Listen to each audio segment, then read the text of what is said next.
Okay, we are going to talk about two different kinds of special similarity.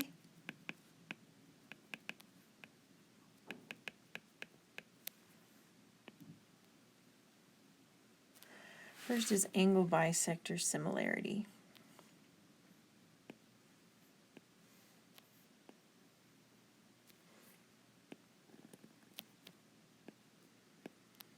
Okay, so what happens, let's call this A, B, C, and we'll call that point E. I have two angles here. Because of these congruent line markings, I know that those two angles are congruent.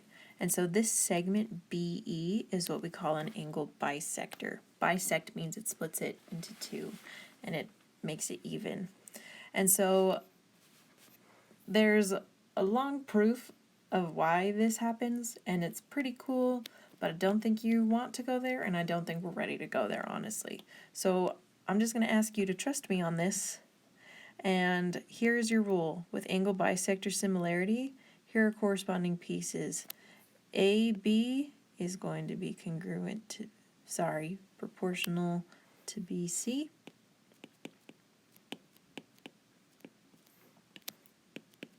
And that is going to be the same as AE over CE.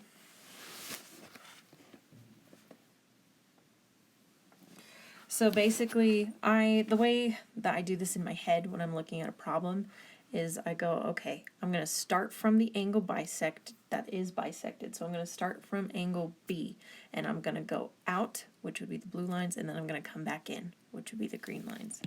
So here is an example of how we would use this to solve.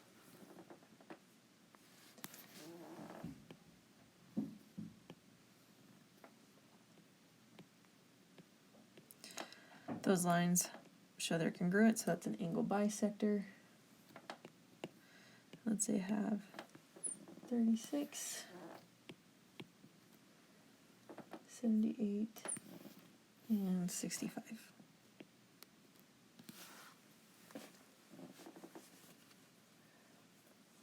All right, so the way that this is going to work is that, once again, from my angle bisector, I'm going to go out. So it shows me those are my proportional pieces. So I can say 36 over 78. And then I come back in, so it gives me x over 65. And now I can just cross multiply. So I get 78x, 65 times 36 is 2,340. And now I can divide both sides by 78.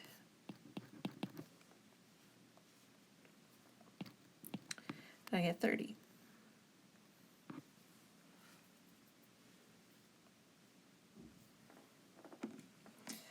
Let's do another example. Make it maybe a little bit more complicated. Yeah, let's do this.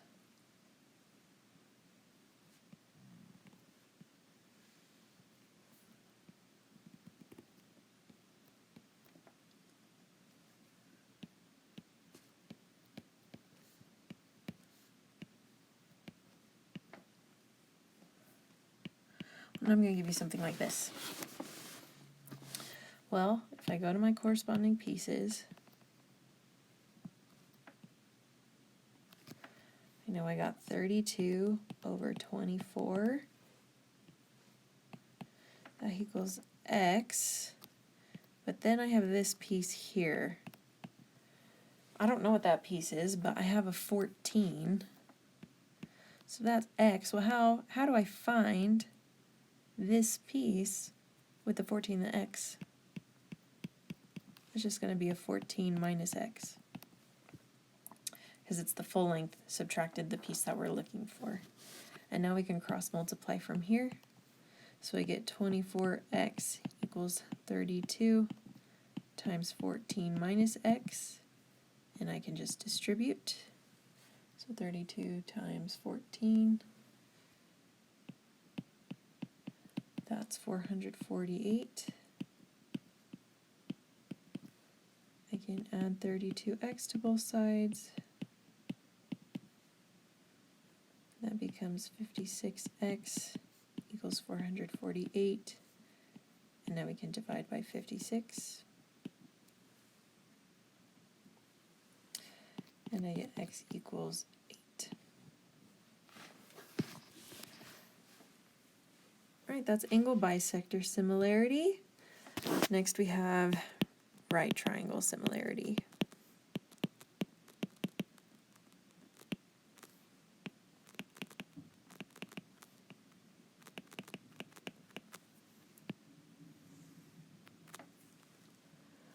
Before we get into that, actually, I just want to bring up something.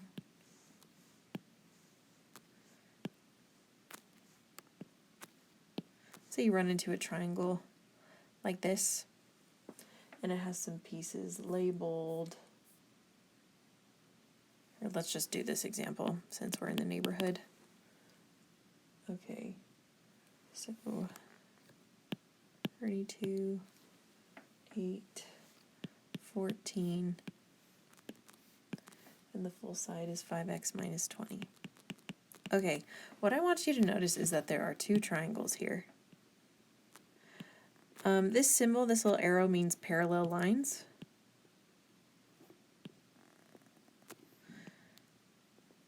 So these are similar because with parallel lines, that's creating, corresponding angles, all that jazz. We're going to get more into that in 6.3, but point is I have two triangles here. I have the 8 and the 14. Then I have 5x minus 20, and I have 40 because that's the 32 plus 8. And so then I can do the same thing setting up right there. Okay, now let's go into right triangle.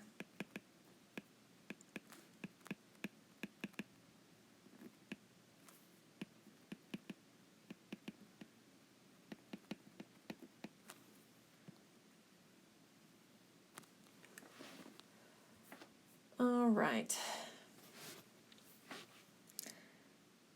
I'm just going to warn you that this is challenging to draw. Here's what I need to start by telling you. Let's say I have a right triangle. And we're going to have this segment here, which is called an altitude.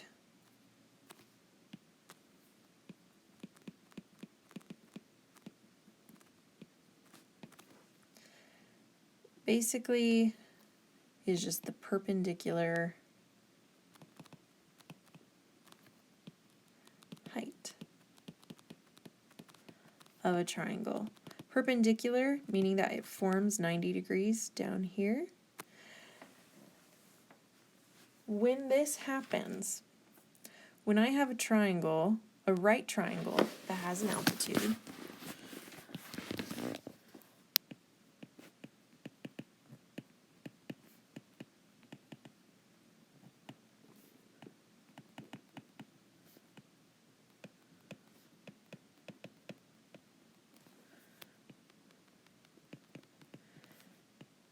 this creates three similar triangles.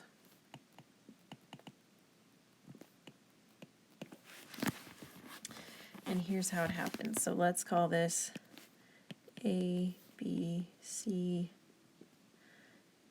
E. So, triangle. Let's start with the big one. So my big one, so triangle ABC is similar to triangle. Now it's going to go to my small one on the left, and I have a small one on the right, because if it's 90 degrees, it's 90 degrees on both sides. So this also goes, so ABC went down to the right angle and up the height. So then this becomes here, triangle AEB.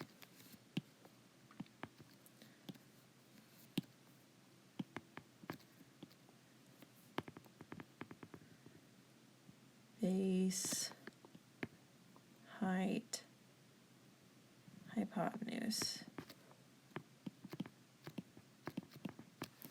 Okay, so just to clarify as well, and let's separate that off. When I'm talking about a right triangle, I'm calling this the base, I'm calling the other side the height, and then I have the hypotenuse. And the hypotenuse, which I'm just going to call the hype, the hypotenuse is always across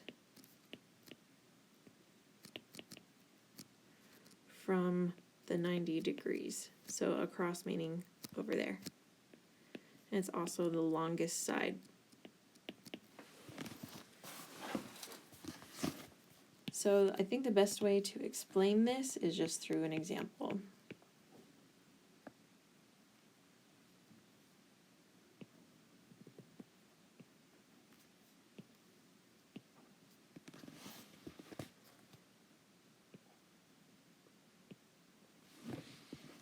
Okay, so I'm just going to say 36x and 48. And supposedly that's enough information. Not supposedly, it is. But I'm going to show you. Here's what I like to do. I like to draw out 3 separate triangles. I have the big one, I have the medium one, and I have the small one. I start with the big one because I think it's easiest to work with, and I just label as I go. So up the height, meaning up this way, that's the height of the big full triangle. There's nothing. The hypotenuse here has a 36 and an x, so I can call that 36 plus x. The base along the bottom here has nothing. And so that's what I got. My medium triangle, or just one of the other triangles, doesn't matter. Point is, I know that this is going to be a right angle here. And so coming across the base of this next one, I'm doing the one on top here, above this yellow line. Here's the base of that triangle, which is 48. Up the height gets me 36. The hypotenuse doesn't have anything. So then I come to my other triangle.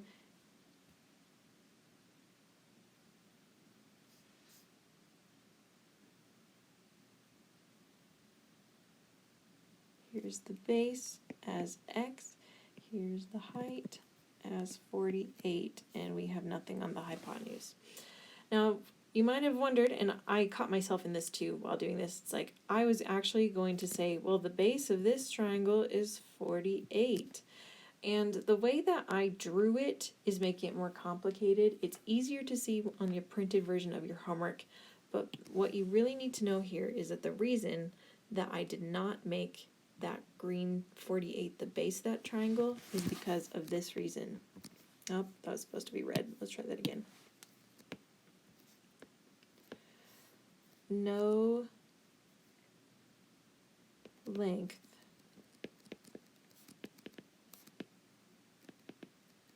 is going to be used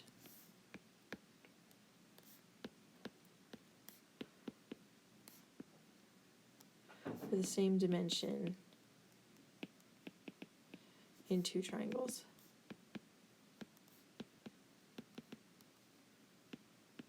Here's what I mean by that, is that you see how the 48 is the base on the yellow that I drew out?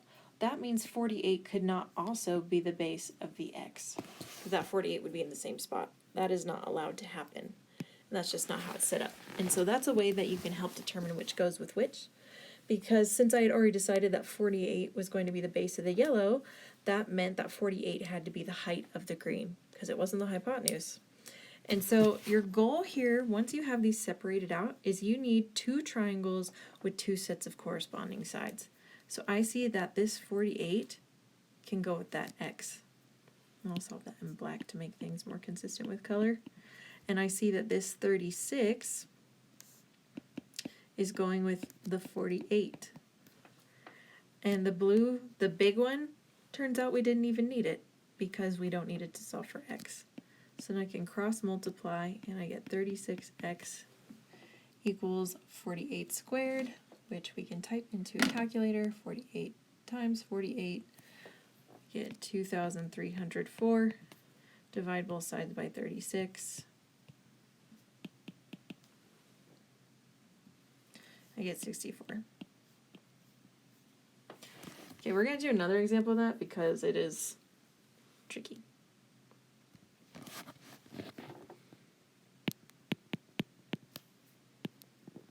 See if I can draw it better, maybe a little bit bigger this time.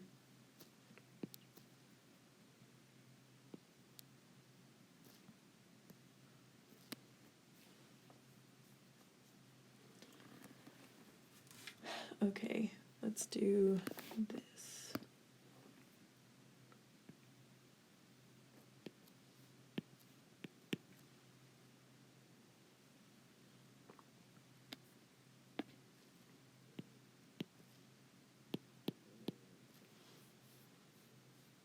Okay. Once again, I'm going to separate into three triangles. Have my big, my medium, and my small. So the big one, here's the base, I got nothing. Here's the height, I have nothing. The big long side, that's going to be the length of X. So big long side is length of X. Okay, I'm going to start with my triangle to the left, so the upper of the two. I think that's smaller. So the base, and I'm thinking of them in the same orientation as well, meaning I want kind of all of them to look like they're upright with the shorter side as the base. So I'm going to make the 81 the base and the 108 the height.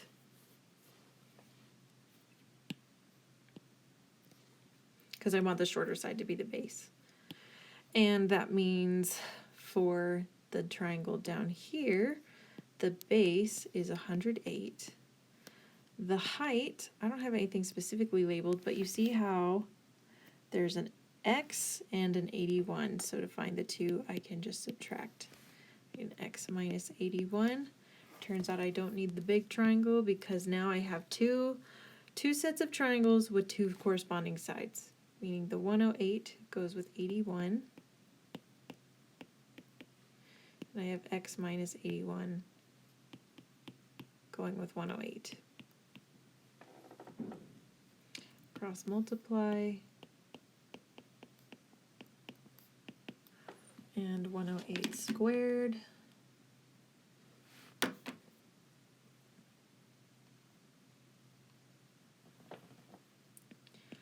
$1,664.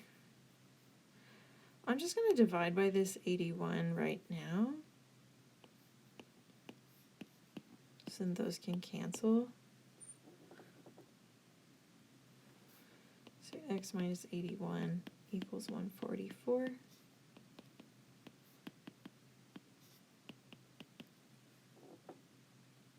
Get 225.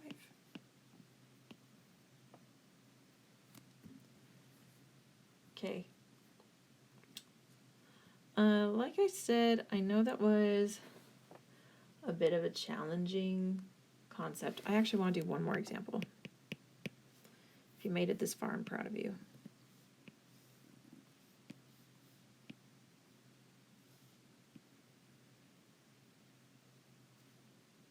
Okay, I'm redoing that because I don't want it to look like an angle bisector.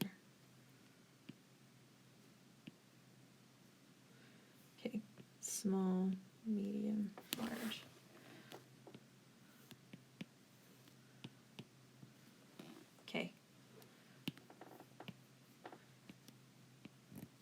big, medium, small. Okay, big triangle, the base is 15. The hypotenuse is this full piece here, so that's going to be an x plus 9. My medium triangle, which is, I'm going to make this one, the base is nothing, but the height is x. Then I have my small triangle where the base is 9. There's nothing on the height, but the hypotenuse, because it's opposite the right angle, is 15. Now I have two triangles set up. I don't actually need the yellow one because I have everything I need with the green and the blue. So I know 15 over 9 is going to equal x plus 9 over 15. So 225 equals 9 times x plus 9. So 225 equals 9x plus 81.